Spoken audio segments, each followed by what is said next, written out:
Une production Binge Audio, évidemment.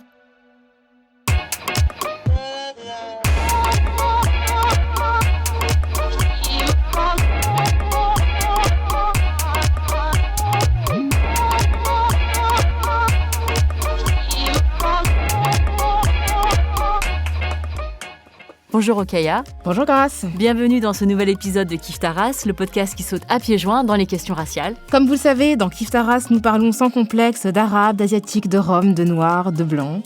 Et dans Kiffe ta race aujourd'hui, nous allons à l'Opéra de Paris pour parler des questions raciales. Le sujet est brûlant et d'actualité, porté par un manifeste intitulé « De la question raciale à l'Opéra national de Paris », daté d'octobre 2020, signé par des salariés de l'institution de plus de 350 ans, et une mission de réflexion et de proposition confiée par le directeur Alexander Neff à la secrétaire générale de la Défenseure des droits Constance Rivière et le professeur Pape Ndiaye, rendue en février 2021. Vous vous en doutez, c'est un sujet pour Kiffe ta race.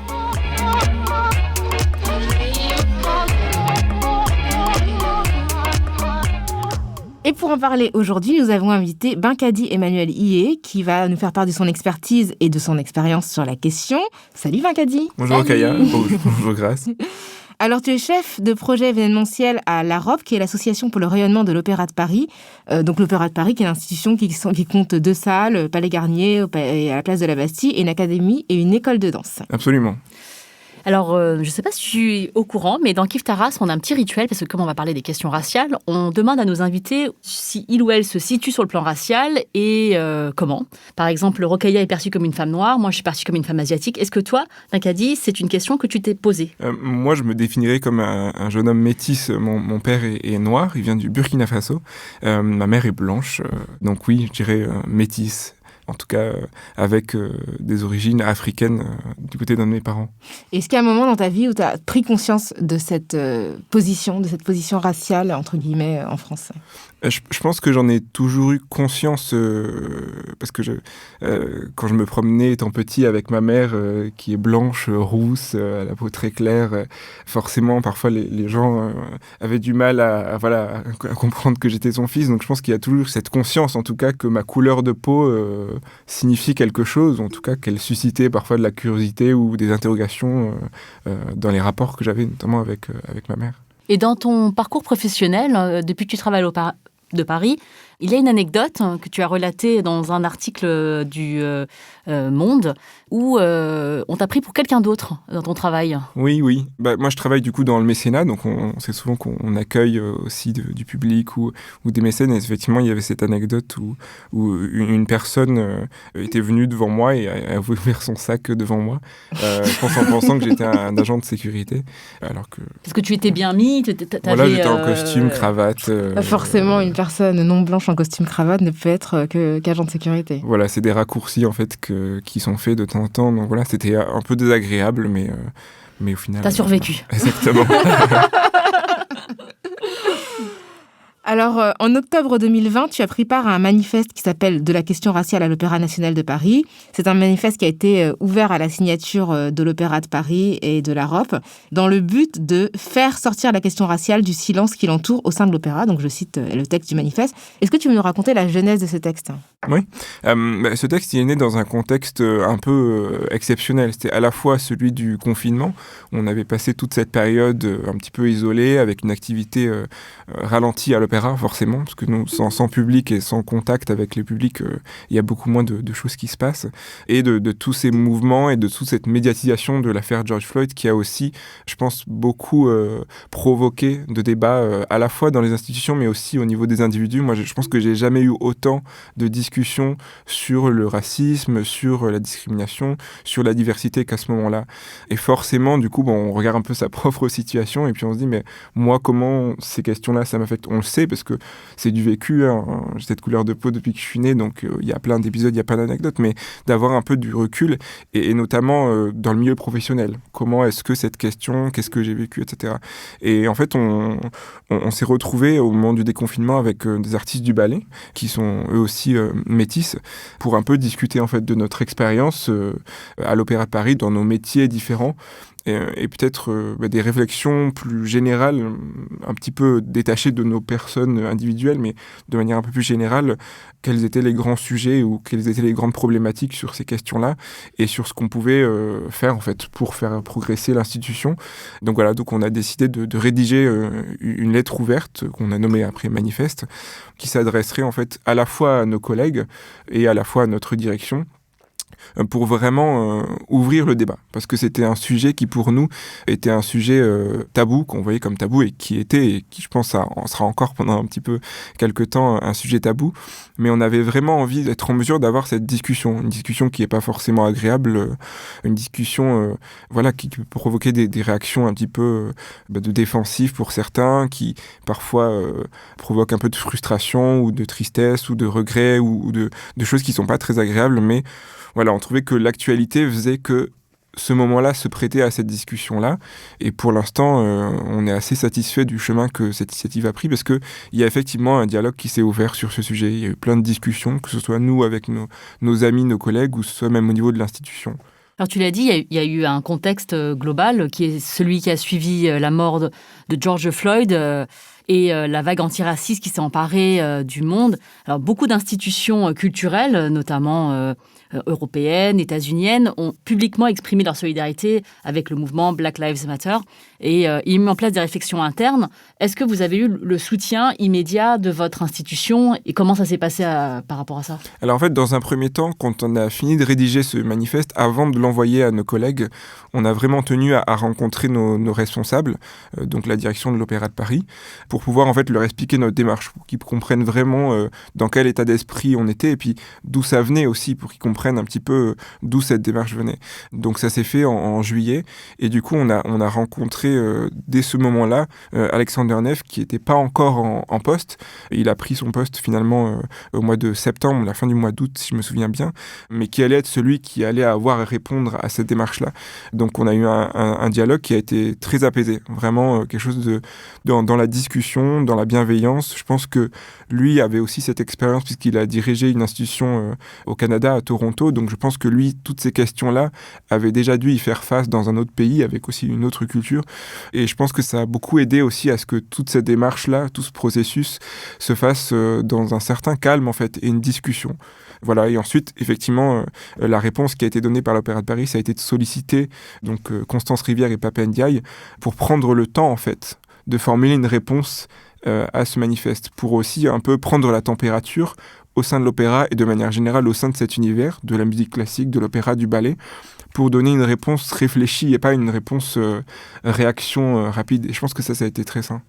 Et ce qui caractérise le ballet de l'opéra en particulier, selon la chercheuse Audrey Lemarchand, c'est que sur les 160 danseurs et danseuses, il y a seulement 5 noirs et métis et qu'il n'y a jamais eu de professeur non blanc à l'école de danse. Donc c'est déjà un contexte où vous vous êtes exprimé à travers le manifeste en étant minoritaire. Donc le manifeste, en ce sens, rejoint pas mal des préconisations du rapport, et notamment la fin des pratiques scéniques racistes qui montrent des personnages stéréotypés présentes dans un certain nombre d'œuvres, comme le chef des Sarrasins dans Raymonda ou les Indiens, entre guillemets, dans la Bayadère, qui caricaturent la figure de l'indigène, et donc la fin des pratiques comme le blackface, yellowface ou brownface. Est-ce que tu peux nous en parler, nous dire ce dont il s'agit et qu'est-ce qui vous a conduit à la conclusion du fait que ça devait cesser? En fait, ces questions du blackface et de manière générale de se grimer le visage pour incarner sur scène l'étranger, donc le non-blanc, dans des pièces qui ont été créées en Europe à une période où effectivement on avait cette vision de l'autre.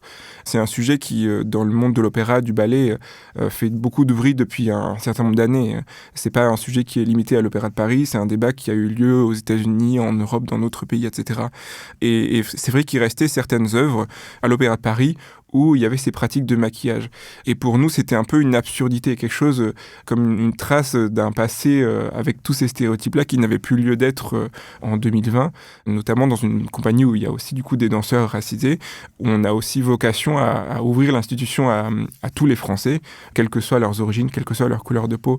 Et pour moi, en tout cas, dans cette pratique du blackface, il y a quelque chose de très illogique et quelque chose qui ne tient pas debout. L'exemple que j'ai en tête et que j'utilise le plus souvent quand je discute avec des gens de ce sujet, c'est par exemple le ballet La Bayadère. La Bayadère, effectivement, c'est un ballet qui se passe en Inde, donc qui raconte l'histoire d'un trio amoureux, donc voilà, de rivalité amoureuse, etc. Donc ça se passe en Inde. Les 3 personnages principaux, qui sont Solor, Gamzati et Nikia, sont indiens. Mais si vous voulez, si vous allez voir la Bayadère par le Ballet de l'Opéra de Paris, c'est toujours des personnages qui sont dansés par des danseurs blonds. Blancs, pardon. Blonds de temps en temps. Blonds, parfois des danseuses blondes, effectivement, aux yeux clairs, etc. Enfin, qui n'ont pas du tout un phénotype qui est le phénotype des personnes indiennes. Mais si vous voulez, ça n'a jamais interrogé quiconque et ça n'a jamais posé de problème à quiconque et ça n'a pas empêché ces artistes d'incarner ces personnages parce que ce sont des bons artistes, de très bons artistes, qui ont aussi ces capacités d'interprétation sur scène, ces qualités d'acteurs, etc. Et le public n'a aucun mal à considérer que voilà, ça c'est une personne, on est en Inde, on le comprend avec les costumes, avec le décor, avec le programme qui explique aussi pour les gens qui l'ont jamais vu un petit peu où se situe l'histoire. Voilà, donc là, on ne va pas aller chercher le stéréotype, mais par contre, dans toutes les figures du ballet qui ont effectivement ce stéréotype racial très fort. Donc on va avoir effectivement l'esclave, on va avoir ce qu'on appelait à l'époque la danse des négrillons, qui sont les petits personnages noirs qui accompagnent un personnage qu'on appelle l'idole dorée pour une variation qui est assez connue du ballet, où effectivement ces Indiens qui tournent autour du feu avec des plumes, etc. Donc à chaque fois qu'on veut convoquer les stéréotypes, on utilise le blackface parce qu'on considère qu'il faut qu'on comprenne que ce sont des personnes non européennes. Par contre, quand on est dans des personnages qui ont vocation à être universels, auxquels le spectateur doit pouvoir s'identifier, là on convoque pas cette pratique-là. Donc ça monte dans un seul même ballet, en fait, on voit que ça tient pas debout et on voit pourquoi cette pratique de maquillage est utilisée. Et voilà, et je pense que c'est quelque chose qui n'a plus sa place en 2020. D'ailleurs, la danse des négrillons a été rebaptisée du temps de Benjamin Millepied, donc en 2015, qui est devenue la danse des enfants. Absolument. Absolument. Donc c'est une des démarches qui avait déjà été initiée avant même que cette réflexion ne voie le jour de manière faisante. Exactement. Et de manière générale, dans le monde du ballet et de l'opéra, c'est un débat qui a été mis sur la table. Et effectivement, Benjamin Millepied, pour ce ballet-là, la Bayadère avait déjà évoqué le sujet et procédé à quelques changements. Oui, la réflexion autour de l'opéra, des pratiques, ne date pas d'hier. Tu as parlé de la danse des enfants qui a été rebaptisée, mais il y a aussi le carré des cariatides qui a été renommé. Alors, cariatide, ce n'est pas donc une artère ou un génotype, un truc humain, un truc génétique humain. Non, en fait, c'est des femmes qui tiennent des colonnes, en fait. C'est ça. Absolument. C'est pas une espèce extraterrestre. C'est vrai que la question du vocabulaire autour du ballet est très symptomatique et reflète, par exemple, on dit danse classique, mais toutes les danses non blanches, on les appelle traditionnelles. Comme s'il y avait, donc le classicisme, c'est vraiment quelque chose lié aux personnes blanches. Et l'art ancestral, je sais pas, des apsaras au Cambodge, c'est une danse traditionnelle khmer. Donc ça, c'est très saisissant en fait, ça surtout que l'Opéra de Paris est traditionnellement, et le rapport le note très bien. Moi, quand j'ai lu le rapport, ça m'a paru clair, limpide. C'était un lieu d'excellence artistique porté à son plus haut, où les élites politiques et économiques se retrouvaient pour socialiser. Et ça s'est reflété dans à la fois le moment où ça a été créé, le répertoire. Il y a une grande question sur le répertoire. Il y a des œuvres dans le répertoire du ballet qui reflètent vraiment la vision du monde à un moment T. Donc cette exploration, l'exotisation, l'altérisation des personnes, en fait. Et moi, je me rappelle avoir été voir, la seule fois où je suis allée à l'opéra, je suis allée voir donc Turando, un opéra de Puccini au Stade de France. Et j'étais hyper contente parce que j'avais l'impression de faire un truc incroyable. J'avais jamais été à l'opéra. Mais quelle déception. Alors, je parle pas de la déception. Je suis sûre que ces gens dansaient très bien. Mais en fait, je me suis sentie hyper mal à l'aise parce que Turando, c'est une œuvre où il y a une dépiction très fantasmagorique des personnages. Donc, ça se passe en Asie. En plus, je pense que la personne qui me l'a offert voulait me faire plaisir. Et donc, je me suis retrouvée dans un opéra où il y avait le maquillage de la peau. Je ne voyais pas d'où j'étais, hein. J'avais une place pas très proche de la scène, mais en tout cas, j'imaginais qu'il y avait une exagération. Et il y a aussi Madame Butterfly qui fait partie du répertoire. C'est le destin tragique d'une geisha. Il y a aussi les 3 ministres de l'empereur qui s'appellent Ping, Pang et Pong. Donc ça, c'est quand même très, très, très, très raciste. Caricatural. Je pense que là, on ne va pas faire de périphrase. Hein. C'est très explicitement raciste. Mais la question du répertoire est très importante parce que quand vous avez donc publié le manifeste en octobre et donné plusieurs interviews, il y a eu un vent de panique qui a soufflé dans les médias français. On s'est dit, ils veulent supprimer des œuvres du répertoire national. Alors, est-ce que tu peux nous rappeler comment ça s'est passé et ce que vous allez faire ou pas faire? Et puis ce qui est drôle, pardon, parenthèse, c'est des gens qui ne vont absolument jamais à l'opéra, qui tout d'un coup se sont inquiétés de voir notre patrimoine classique être amputé de ces œuvres majeures. Donc tu avais envie de dire, mais vous allez même pas remarquer en fait si on les supprime. Et puis en plus, il n'en était même pas question. Absolument. En fait, je pense qu'il y a vraiment un problème de mystification du répertoire. Et il y a beaucoup de choses que l'on croit vraies qui ne sont pas si vraies que ça, ou en tout cas qui ne se présentent pas de la manière dont certains les perçoivent. L'opéra et le ballet, ce sont des arts vivants. Donc si vous voulez, quand on va à l'opéra, quand on programme les pièces d'un répertoire, on n'est pas là pour montrer une œuvre sous cloche. Et si vous voulez, la valeur de l'œuvre ne grandit pas à mesure du passage du temps. Voilà. On est là pour donner des œuvres qui résonnent aussi dans une certaine époque, dans une certaine société. Et ça, en fait, ça a toujours été le cas. Pensez que ces mouvements de jeunes woke de 2020 qui font de la cancel culture, non, de tout temps, en fait. Non, mais c'est vrai. Et je pense qu'il y a vraiment quelque chose à remettre. Non, il y a vraiment quelque chose à remettre dans son contexte. C'est-à-dire que de tout temps, il y a d'autres personnes qui le diront encore mieux que moi, parce qu'ils sont encore plus spécialisés dans l'histoire de l'opéra, dans l'histoire de la danse classique notamment. De tout temps, on a changé des œuvres, on a parfois enlevé des actes entiers, on a parfois rajouté des variations des actes. Par exemple, la Bayadère, cette fameuse variation de l'Idole dorée dans laquelle il y a ce qu'on appelait avant la danse des négrillons, c'est un passage qui n'était pas à l'origine dans la Bayadère, qui a été rajouté. Alors, je ne veux pas m'aventurer et dire de bêtises, mais en tout cas, ça a été rajouté pour moi au XXe siècle, dans la deuxième partie du XXe siècle. Donc, les œuvres, on les altère, entre guillemets, de manière positive, en permanence, parce que ce sont des arts vivants. La transmission fait également qu'on ne peut pas forcément reproduire à l'exact une pièce qui date. Voilà. Donc, en France, à l'opéra et même partout dans le monde, quand on joue une œuvre, quand on joue un Lac des Cygnes sur la scène de l'opéra en 2020, non, on ne joue pas la version qu'on jouait il y a 200 ans ou il y a 250 ans. Et ça, vraiment, c'est une idée reçue que je pense que les gens doivent se sortir de la tête. Donc effectivement, quand on dit qu'on va peut-être changer la représentation des stéréotypes dans certaines œuvres, il ne s'agit pas de supprimer l'œuvre, il ne s'agit pas de la mettre au placard, il s'agit juste d'apporter des corrections sur une œuvre parce que effectivement la façon dont sont présentées les choses n'est pas acceptable en 2020 parce qu'on a progressé. Voilà. Comme la représentation des Indes galantes qui a eu lieu à l'Opéra Bastille en 2019, chorégraphiée par Bintou Dembélé. Qui est la première femme noire à avoir co-créé un opéra.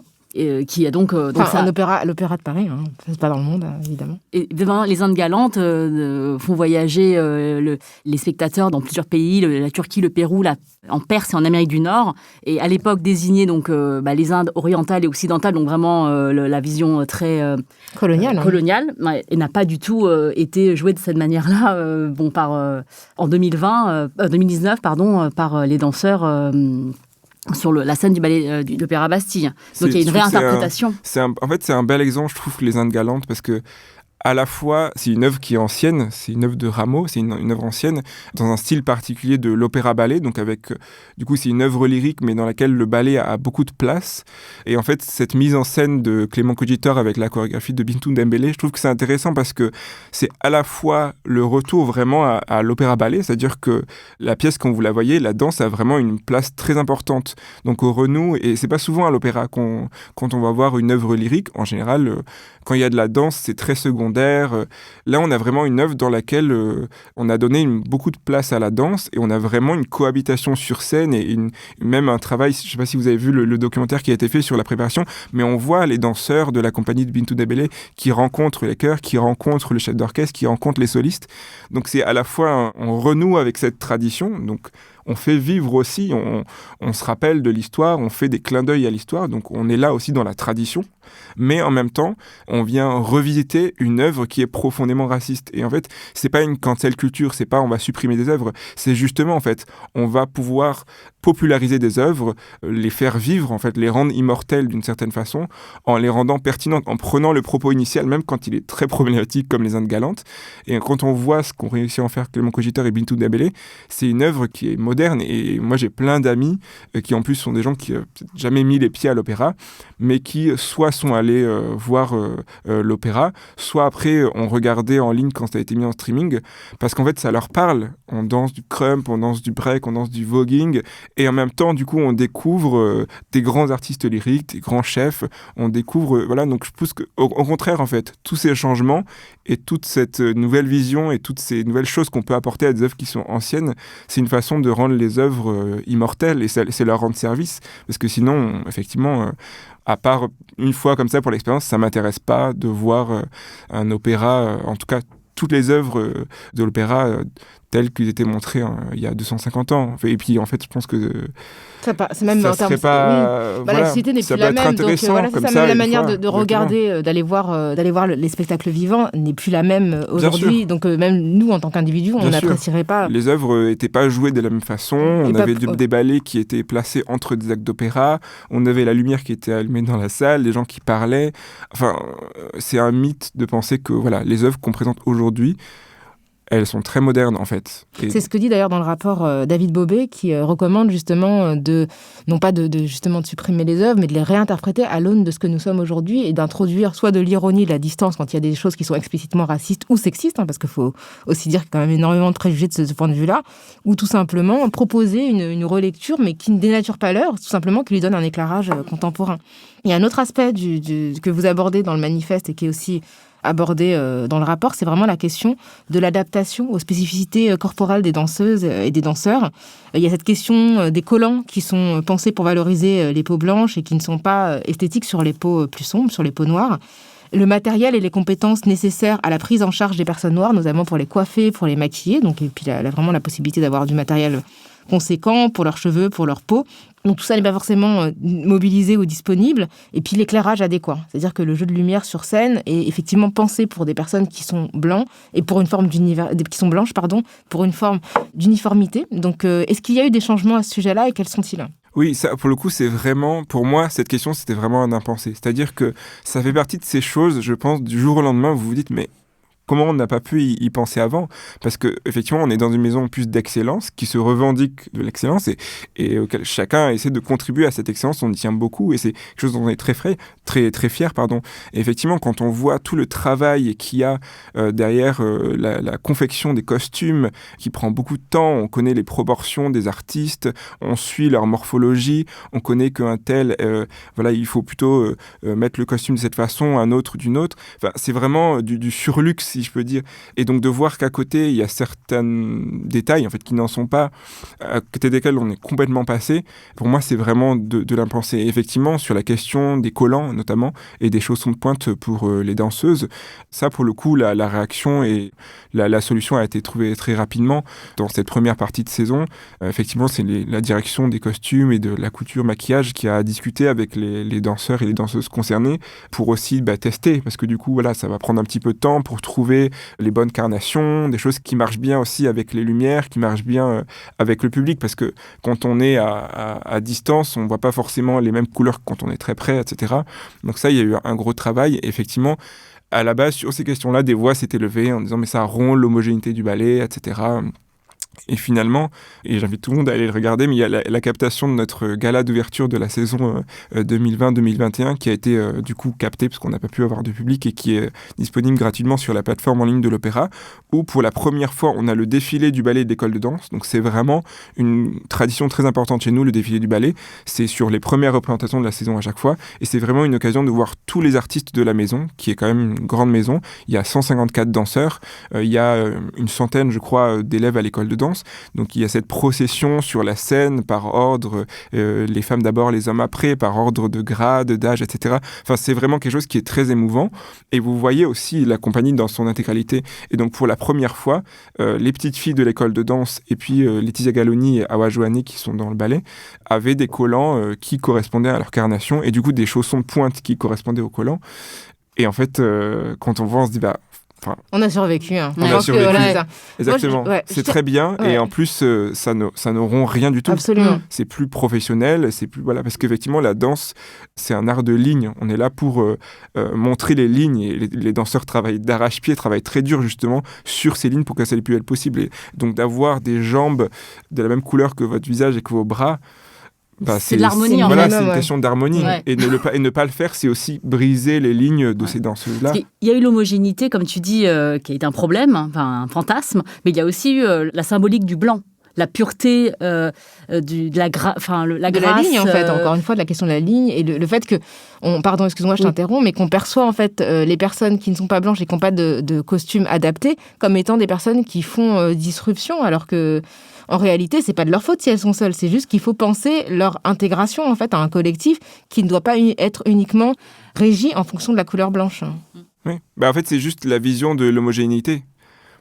En danse, qu'est-ce que c'est l'homogénéité ? Est-ce que c'est une homogénéité de couleur ou est-ce que c'est une homogénéité de mouvement et de ligne ? Absolument. Et en fait, à partir du moment où on a répondu à cette question, non, ça ne gêne pas. Enfin, en tout cas, moi l'homogénéité telle que je la vois, si on veut laisser aussi dans cet art de la place à tout le monde, c'est une homogénéité de mouvement, c'est une homogénéité de ligne. Et c'est pas parce qu'il y aura des danseurs ou des danseuses de couleurs différentes que ça sera pas la fin homogène. du monde.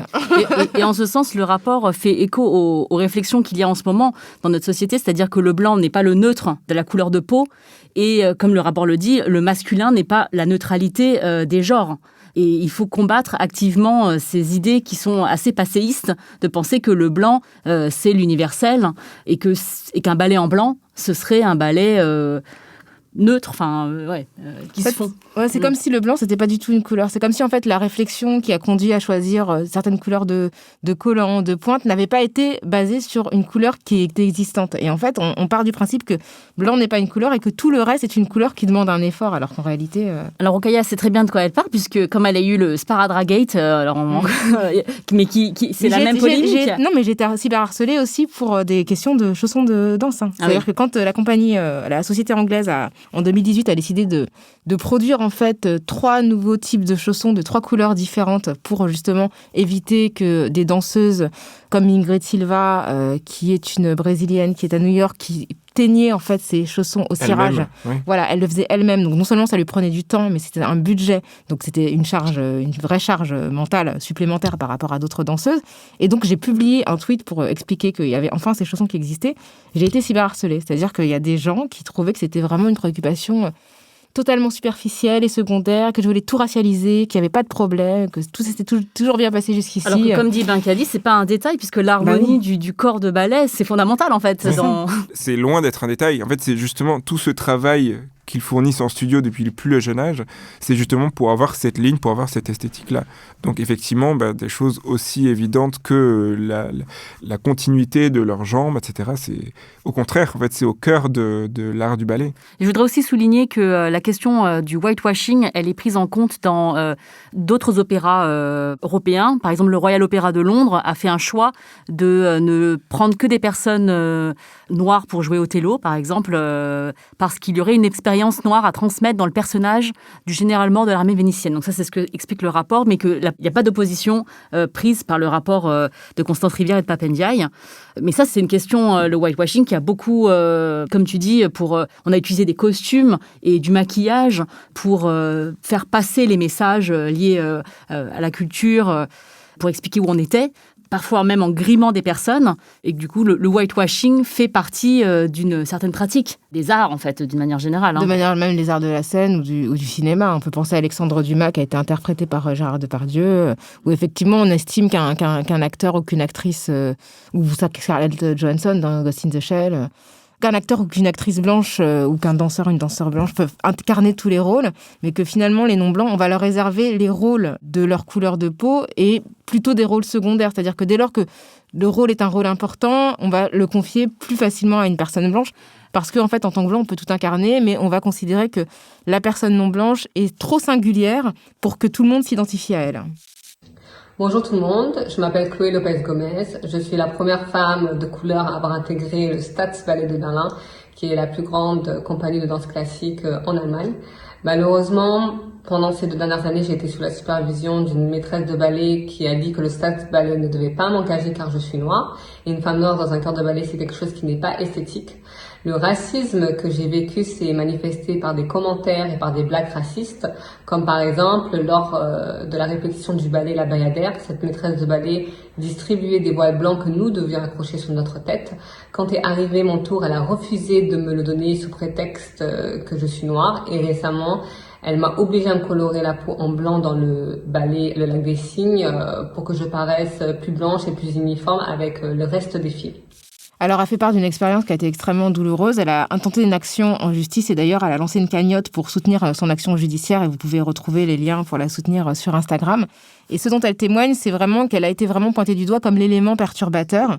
Et dans le rapport, effectivement, on raconte des expériences de danseurs et de danseuses, notamment, auxquelles on a pu dire « rentre tes fesses de négresse » parce qu'il y a l'idée selon laquelle certaines silhouettes ne sont pas adaptées, mais par nature, en fait, à l'exercice collectif de la danse classique.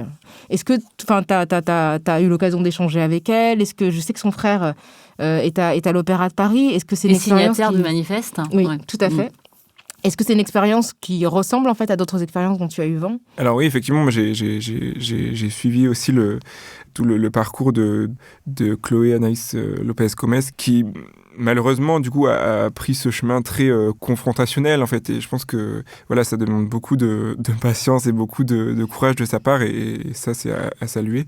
Pour ce qui est de l'Opéra de Paris, moi je suis pas là pour parler à la place des danseurs ou des danseuses, mais effectivement je pense qu'il y a tout un tas de stéréotypes en fait dont il faut se détacher aussi sur les corps noirs, sur les corps asiatiques aussi, parce que ce sont parfois des idées reçues ou des fantasmes qui ont été constitués à une époque où on cherchait à justifier une certaine hiérarchie entre certains hommes et certaines femmes et d'autres.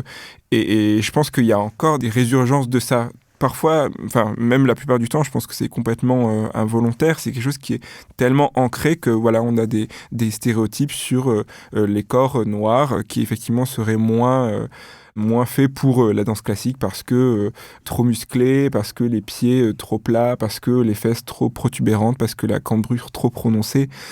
Mais en fait, regardons le monde du ballet. Il y a eu de très grands noms du ballet, que ce soit en Europe ou que ce soit aux États-Unis, qui ont été des danseurs non blancs, des danseurs noirs ou des danseurs métis ou des danseurs amérindiens. C'est des gens qui ont eu de très belles carrières. Ils sont trop peu nombreux. Malheureusement, si on veut les citer, on pourrait les citer sur peut-être les doigts des deux mains. Mais en tout cas, ils ont été là et ils ont démontré par A plus B, par leur carrière, qu'ils n'avaient rien à envier à quiconque. Donc je pense que c'est aussi ce travail-là d'éducation. Je pense que derrière tout ça, en fait, il y a aussi un travail d'éducation. Il y a un travail de dialogue, il y a un travail d'éducation pour un peu se sortir de ces conceptions-là qui sont anciennes et qui sont basées sur rien. Et il y a des gens qui sont là aujourd'hui en 2020 pour prouver le contraire et qui l'ont déjà prouvé et qui continueront à le prouver que on peut être une fille noire, même noir foncé de peau, parce qu'il y a aussi cette question-là du colorisme, c'est-à-dire effectivement des danseurs qui ont la peau plus claire, ils sont plus nombreux. On le voit même dans le ballet de l'opéra. Finalement, les 5 danseurs sont métis. Je suis métisse aussi, mais c'est vrai que des danseuses ou des danseurs à la peau noire foncée, en tout cas à l'Opéra de Paris, on n'a pas vu, même dans d'autres compagnies, c'est assez rare. Donc je pense qu'il y a tout un travail de déconstruction, et ce travail d'éducation et de déconstruction, il peut se faire que si les gens ils ont envie de le faire. Et je pense que c'est ça. Je pense que c'est pour ça que moi je suis assez contente de la façon dont cette démarche a évolué. C'est que je pense que c'est aussi convier les gens à la table, leur dire ok, bon, peut-être que comme ça, on a l'impression de ne pas avoir les mêmes avis, on va en discuter, on va ressortir des chiffres, on va sortir des exemples, des trucs concrets, vraiment du concret, et à la fin, vous verrez qu'on va être d'accord. Parce qu'en fait, on veut tous juste que cette maison soit la meilleure possible. On veut tous que l'art qu'on aime tous, parce qu'on est une maison où les gens, ils sont pas là par hasard, ils sont là parce qu'ils aiment ce qu'ils font. On a envie de partager cette passion et on a envie de la partager avec le plus grand monde. Donc discutons et on arrivera à quelque chose. Et parmi les artistes qui font partie de la maison, j'ai lu dans le rapport qu'il y avait un nombre d'artistes parmi les danseurs et aussi parmi les musiciens de personnes d'origine coréenne, et que la question raciale à l'Opéra de Paris englobe aussi les questions de racisme anti-asiatique, parce qu'il y a eu des reproches faits à des chanteurs d'origine asiatique qui sont les mêmes qu'on faisait aux musiciens juifs d'avant-guerre. Donc c'est un élément qui a été indiqué par Clément Cogitore.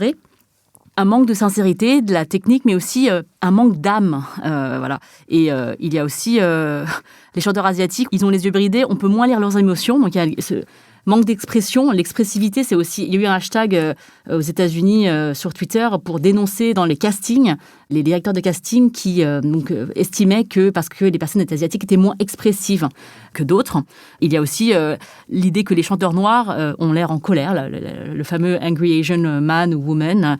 Et donc, Angry Black, Angry Black, pardon. J'ai dit Asian, excusez-moi. Il manque un peu qu'ils soient en colère en plus.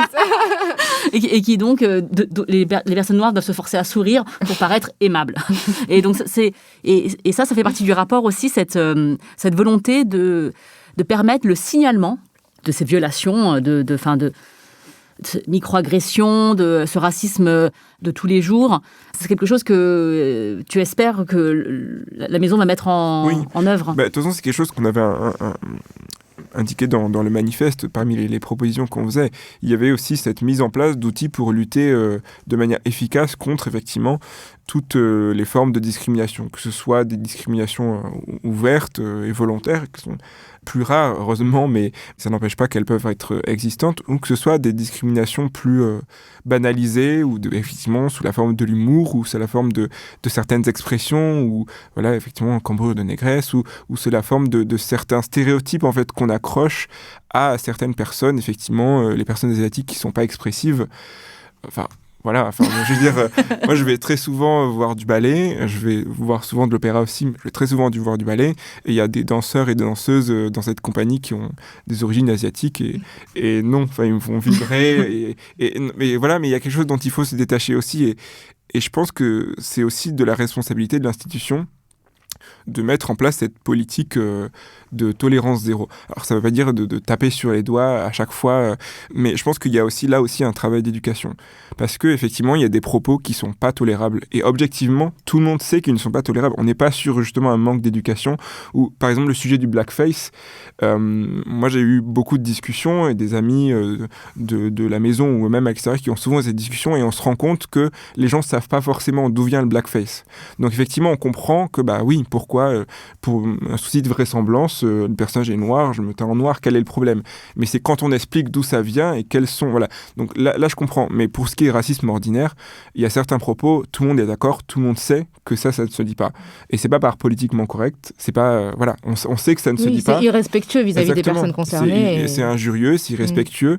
Et je pense qu'il y a aussi cette culture de la solidarité et cette culture du support de ses amis ou de ses collègues, de dire, voilà, quand on entend quelque chose, effectivement, quelque chose qui n'est pas entendable, en tout cas pas dans le cadre professionnel, il y a cette nécessité d'avoir un face-à-face avec la personne et de dire, voilà, ce propos-là, c'est pas possible, on peut pas entendre ça.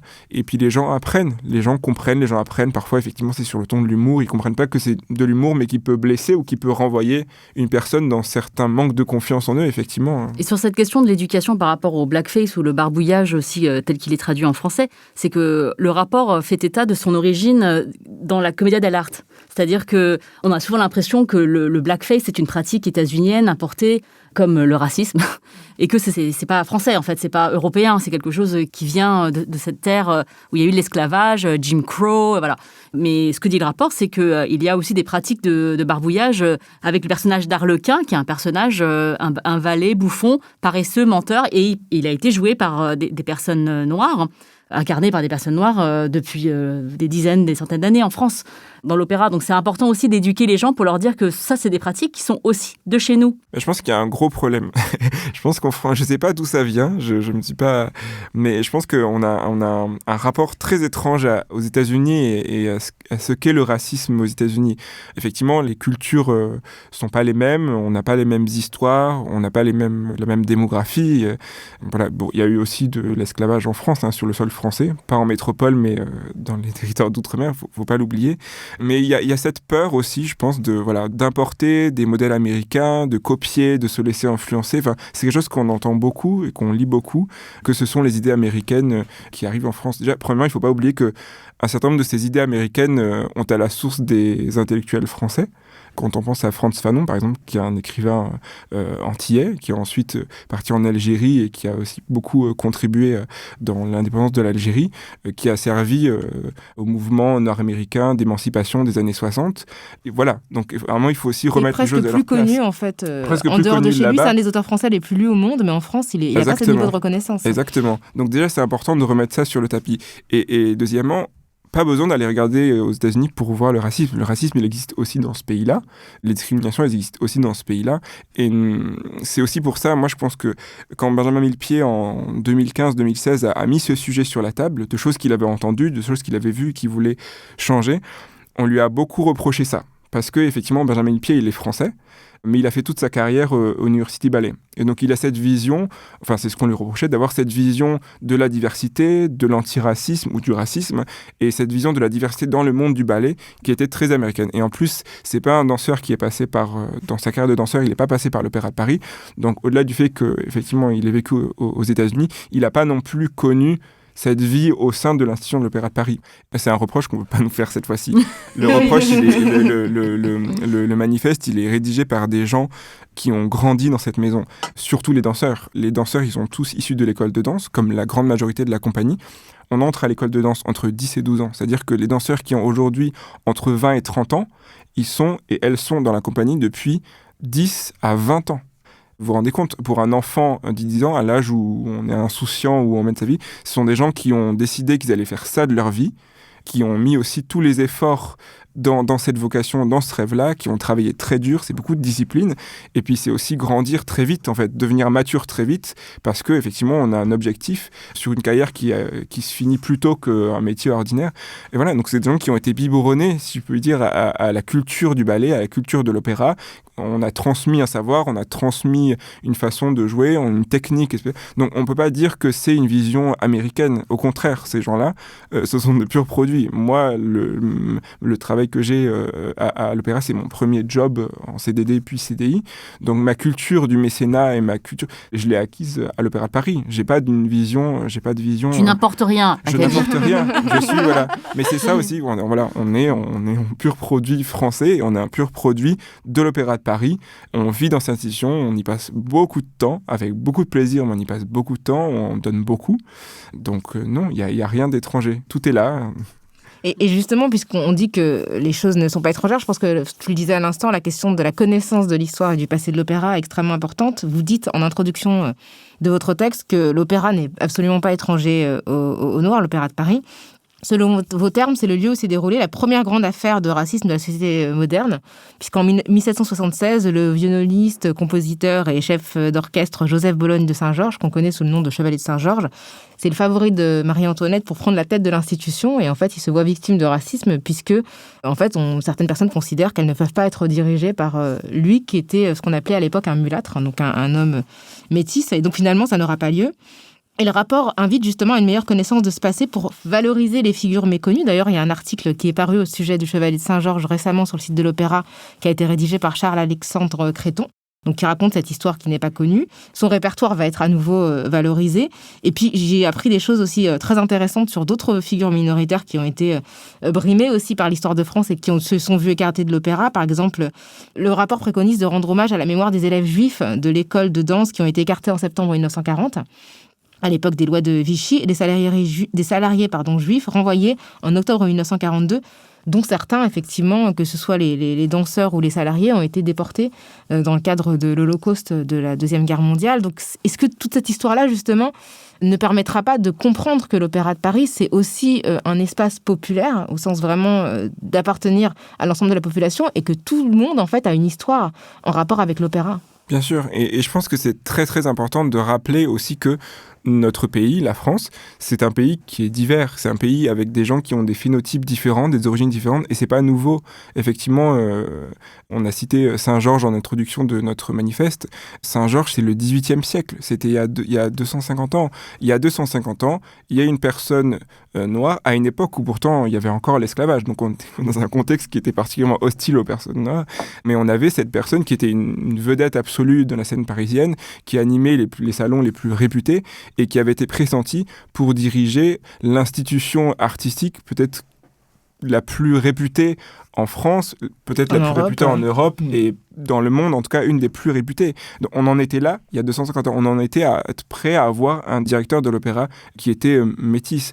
Donc je pense que c'est ça aussi qui est important, de se dire qu'on n'arrive pas maintenant comme un cheveu sous la soupe. Je veux dire que la chronique des Bridgerton, c'était l'Opéra de Paris en fait. Peut-être.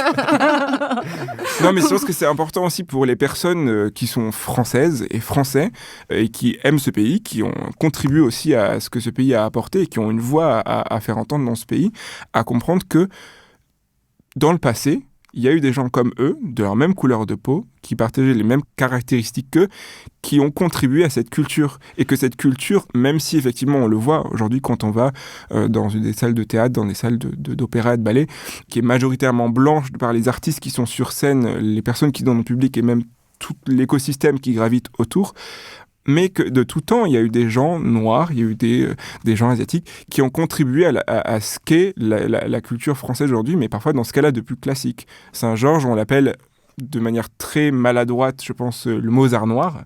Donc, alors qu'on pourrait dire que Mozart, c'est le Saint-Georges blanc, quoi. Exactement.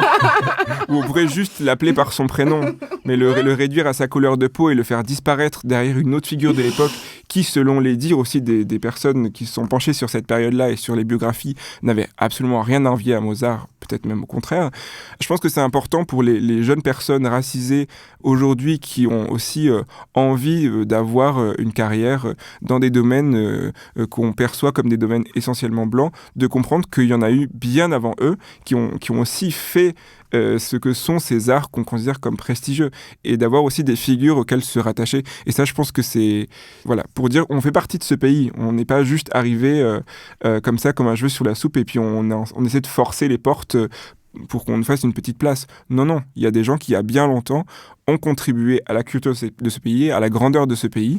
Et je pense que c'est important d'avoir ces figures-là pour pas se sentir un petit peu comme un imposteur parfois. Parce que c'est parfois, à la lecture de certaines personnes qui sont pas les plus bienveillantes sur le sujet, on a un peu cette impression. En fait, on se demande, mais est-ce que c'est pas une totale imposture? Est-ce que on devrait pas, en fait, se fondre parce que ça nous appartient pas? Donc, si on nous laisse entrer, ben on fait. Mais en fait, non, on n'est pas imposteur.